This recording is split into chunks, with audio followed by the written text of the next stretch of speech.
Okay, there's often inside of a company where somebody, say one of your contractors, is doing multi unit housing or things like that, where they want to just duplicate the exact same order, maybe duplicate the order, make a small change, and then order it again.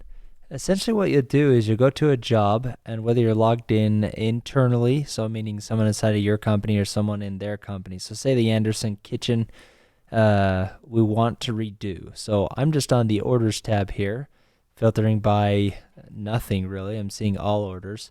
And say I want we want to redo this Anderson kitchen. So you click on the order, and from that order tab, what you'll do is you'll click duplicate this order, and that will essentially take all the parameters, everything, including it in the job, all of the products, and duplicate the order.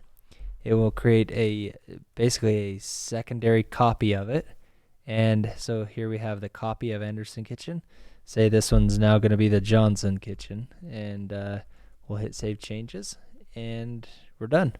So that way the customer doesn't have to go in and re-enter everything on jobs that are pretty consistently the same.